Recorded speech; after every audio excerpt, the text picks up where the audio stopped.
तो last video में हम लोग कर रहे थे बात सेल मेम्ब्रेन की। इसमें हमने बात की थी जो सेल मेम्ब्रेन होती है दो लेयर से मिलके बाई लेयर से मिलके बनी होती है, और वो दो लेयर का एक किस चीज़ की थी, फॉस्फोलिपिड की थी। मतलब लिपिड और प्रोटीन की लेयर्स पाई जाती है, ठीक है ना। लिपिड और प्रोटीन की लेयर पाई जाती है। इसमें लिपिड और प्रोटीन आपस में गुथ कर या एक दूसरे में धसे हुए पाए जाते हैं। और ये पूरा का पूरा जो मॉडल हमें डायग्राम से समझाया गया था, सबसे पहले समझाया था this model is proposed by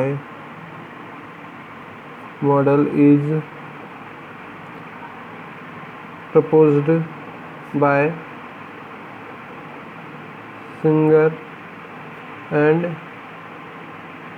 Nicolson, ठीक है ना। सिंगर निकोलसन ने क्या किया था, इस मॉडल को सबसे पहले समझाया था। इस मॉडल का नाम दिया गया था फ्लूइड मोज़ेक मॉडल, ठीक है ना। फ्लूइड का मतलब होता है कोई भी लिक्विड सब्सटेंस, मोज़ेक का मतलब होता है एक्चुअल में स्पॉटेड। क्या होता है? स्पॉटेड, धब्बेदार। जैसे हमने ये बनाया, हमने लिपिड के जो या कोलेस्ट्रॉल के जो क्या बनाया, हमने लेयर्स बनाई, ये क्या लग रहा है, इनमें धब्बे से लग रहे हैं। इसी प्रकार से क्या होता है, ये दिखाई देता है। सबसे पहले समझाया गया था, और सबसे पहले समझाया गया था, ये यूनिवर्सली एक्सेप्टेड मॉडल है। इसको हमने बोला है सिंगर निकोलसन का fluid mosaic model. Singer Nicolson का फ्लूइड मोज़ेक मॉडल, ठीक है ना। अभी सेल मेम्ब्रेन काम क्या करती है? सेल मेम्ब्रेन क्या करती है काम? सेल की ग्रोथ का काम करती है, ठीक है ना। क्योंकि एक हमने यहाँ पे बनाई अंदर की तरफ सेल मेम्ब्रेन, ठीक है ना। इनर लेयर क्या बनाई है? सेल मेम्ब्रेन बनाई है, जो कि करती है इसको प्रोटेक्टिव लेयर का फॉर्मेशन करने के साथ साथ स्ट्रक्चर प्रोवाइड करा रही है, ठीक है ना। हम इस प्रकार से कह सकते हैं सेल ग्रोथ का काम करती है। साथ ही साथ क्या करती है, दो सेल्स के बीच में आपस में क्या करती है, ट्रांसपोर्टेशन में हेल्प करती है। हेल्प इन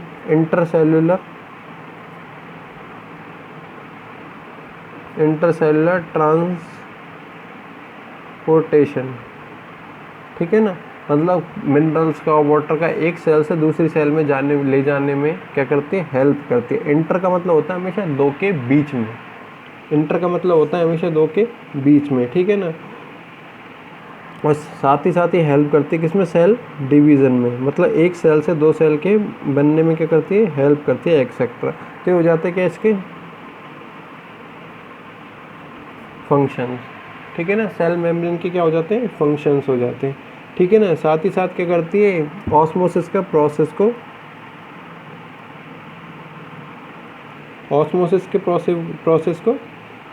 क्या करती है, कंप्लीट करती है। अभी ऑस्मोसिस प्रोसेस क्या है? ऑस्मोसिस प्रोसेस ऐसा प्रोसेस होता है जो कि किसी भी सॉल्वेंट के मॉलिक्यूल का अपनी high concentration movement of solvent, इस प्रकार से लिख भी देते, चलो अपन movement of solvent with their high concentration to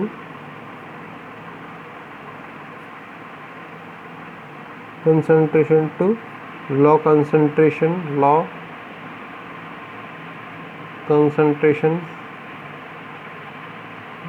with the help of semi permeable membrane, ठीक है ना। सेमी परमिएबल मेम्ब्रेन, सेमी का मतलब होता है आधा। एक ये इस प्रकार से सब हमने क्या लिया हुआ है, यहाँ पे बीकर लिया हुआ है, ठीक है ना। कोई भी बकेट टाइप का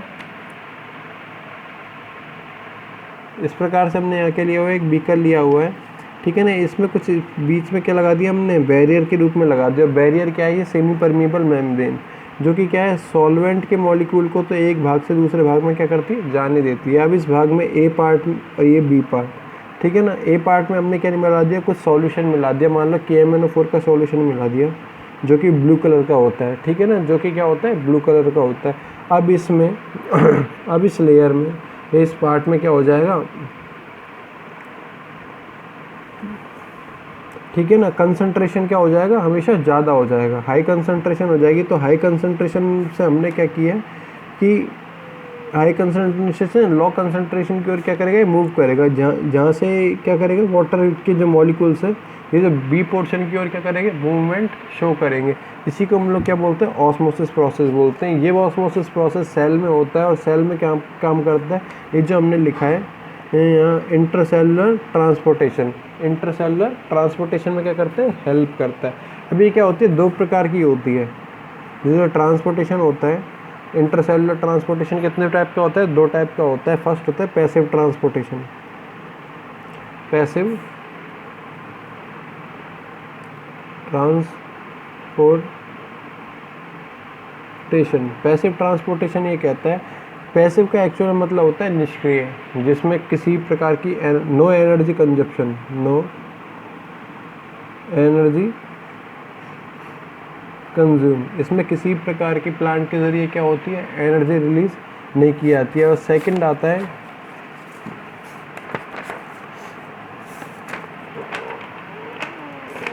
नेक्स्ट होता है एक्टिव ट्रांसपोर्टेशन। सेकंड नंबर पे आता है एक्टिव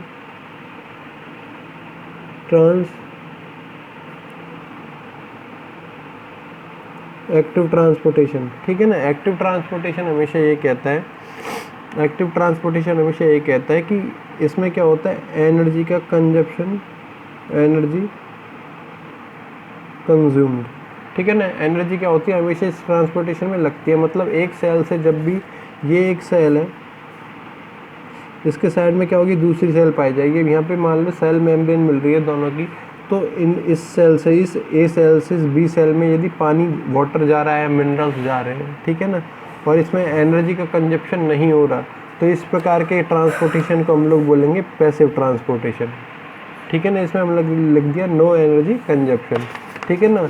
और यदि इस ए से बी में यदि पानी जा रहा है और इसमें क्या लग रहा है, एनर्जी लग रही है, एनर्जी क्या हो रही है, लग रही है, तो इसको बोलेंगे हम लोग एक्टिव ट्रांसपोर्टेशन की। अब ये जो एक्टिव ट्रांसपोर्टेशन है हमेशा प्लांट्स में होता है रात के समय, जब भी ट्रांसपोर्टेशन कम हो जाता है, ठीक है ना, तब ये क्या होता है, एक्टिव ट्रांसपोर्टेशन होता है। और दिन में होता है हमेशा प्लांट के अंदर क्या, पैसिव ट्रांसपोर्टेशन का प्रोसेस क्या होता है, दिन में हमेशा क्या होता है, पैसिव ट्रांसपोर्टेशन का प्रोसेस पाया जाता है, ठीक है ना। ये एक कंडीशन आती है, फिर आपकी हो जाती है सेल मेम्ब्रेन कंप्लीट हो जाती है। फिर आता है नेक्स्ट पार्ट, सेल वॉल का, जो कि हमने बात की थी।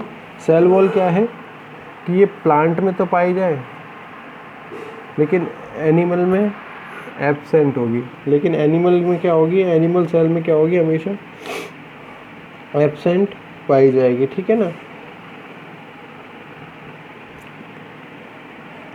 Outer covering of, outer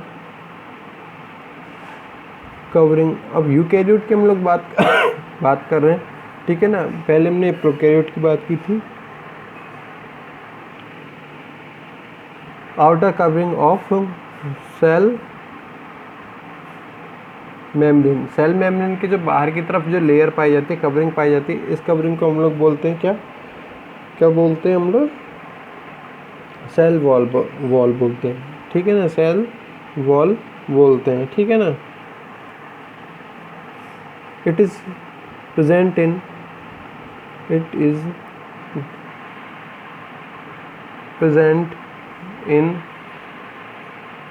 fungi and plant kingdom,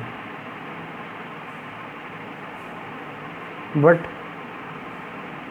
lack का मतलब होता है अभाव पाया जाता है, नहीं पाई जाती, but lack in animal cells, ठीक है ना।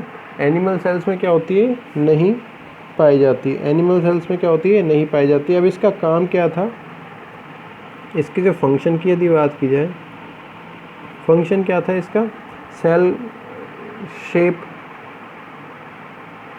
एंड स्ट्रक्चर, टू प्रोवाइड, यहाँ भी लिख देता हूँ, to provide cell shape and structure, to provide protection, protection क्या करना, प्रोवाइड कराना, किसको, सेल को, सेल को क्या कराना,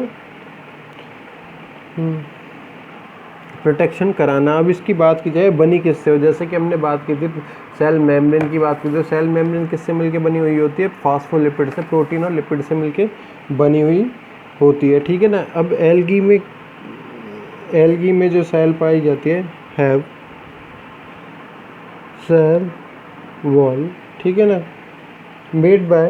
मेड ऑफ कह सकते हैं, made of cellulose,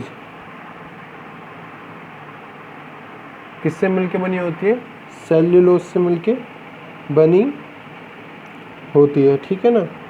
and in other plants it consists of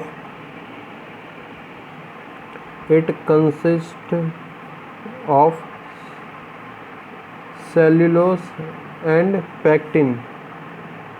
अभी देखते हैं क्या है सेल्यूलोज, क्या होता है, एक स्पेशल टाइप का क्या है, कार्बोहाइड्रेट है। क्या होता है, कार्बोहाइड्रेट है। जैसे कि हम लोग सेल्यूलोज की बात करें, ठीक है ना, कोई भी किसी भी स्पेशल टाइप का क्या हो, फाइबर हो, वो होता है क्या, सेल्यूलोज ही होता है। क्या होता है, सेल्यूलोज होता है। जैसे कि कॉटन होता है, रुई, ठीक है ना, कॉटन होता है, वो क्या है, एक सेल्यूलोज है, वो क्या है, एक सेल्यूलोज है। तो हम जब भी एल्गी की बात करते हैं, एल्गी में जो ये सेल वॉल पाई जाती है सेल्यूलोज से मिलकर बनी होती है। लेकिन जब भी प्लांट की बात की जाती है तो ये किससे बनी होती है, सेल्यूलोज प्लस पैक्टिन। ये जो पैक्टिन है कोई ऑयल सब्सटेंस होता है, पैक्टिन का क्या होता है, ऑयल सब्सटेंस होता है। अब प्लांट में जब सेल वॉल थी सेल्यूलोज से मिलके बन रही है और साथ ही साथ ऑयल सब्सटेंस जो कि जिसे हमने बोला है क्या, पैक्टिन, जिसे हमने बोला है क्या, पैक्टिन, इससे मिलके बनी हुई पाई जाती है। सबसे पहले क्या बनती है, एक यंग प्लांट के अंदर पाई जाती है प्राइमरी वॉल, ठीक है ना, क्या पाई जाती है, प्राइमरी वॉल, जो कि क्या होती है, प्लांट की ग्रोथ के लिए पाई जाती है, ठीक है ना। और धीरे धीरे प्लांट की ग्रोथ होने के साथ ही इसमें भी क्या होती है, ग्रोथ होती है और ये बन जाती है सेकेंडरी वॉल का फॉर्मेशन कर देती है, ठीक है ना। तो इस प्रकार से लिख सकते हैं, the cell wall of a young plant cell, the cell wall of a young plant cell, the primary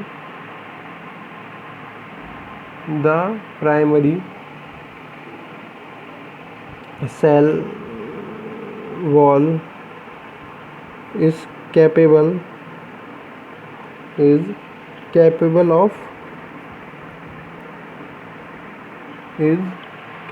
of growth which gradually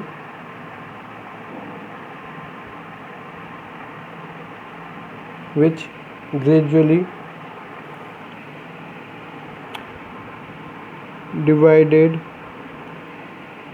as the cell matures. Young cell थी वो किस में चेंज हो जाए, मैच्योर सेल में क्या हो जाए, चेंज हो जाए। तो ये क्या कर लेगी, सेकेंडरी वॉल का फॉर्मेशन कर लेगी। And the secondary wall formed on the inner side of the cell, ठीक है ना, on the inner side of the cell. जो सेल वॉल पाई जाती है, जैसे कि हमने इस वाली डायग्राम में बताया था, ठीक है ना, जो क्या पाई जाती है, बाहर की तरफ सेल वॉल पाई जाती है। यंग प्लांट में, यंग सेल में, यंग स्टेज में क्या होती है, एक ही पाई जाती है। इसको हम लोग बोलते हैं प्राइमरी वॉल, इसको हम लोग क्या बोलते हैं, प्राइमरी वॉल कहते हैं। लेकिन कुछ समय बाद ये क्या हो जाती है, डिवाइड हो जाती है और किस में चेंज हो जाती है, यहाँ पे एक अंदर की तरफ एक लेयर और बन जाती है। इस लेयर को हम लोग क्या बोल देते हैं, सेकेंडरी वॉल। इसको क्या बोल देते हैं हम लोग यहाँ पे, सेकेंडरी वॉल। ये भी क्या होता है, किसका मॉडिफिकेशन होता है, किससे मैच्योर होता है, हमेशा सेल वॉल से ही क्या होती है, यहाँ पे मैच्योर पाई जाती है, ठीक है ना। सेल वॉल से क्या होती है, मैच्योर पाई जाती है। तो ये कंडीशन हो जाती है आपकी किसकी, सेल वॉल की। ये कंडीशन आती है आपकी क्या, सेल वॉल की कंडीशन हो जाती है। आज हमने क्या क्या देखा? आज हमने देखा सेल यूकैरियोटिक सेल मेम्ब्रेन देखा और सेल वॉल देखा। आज की वीडियो में हमने देखा सेल वॉल और सेल मेम्ब्रेन देखा। बाकी हम लोग करेंगे नेक्स्ट वीडियो में। Thank you.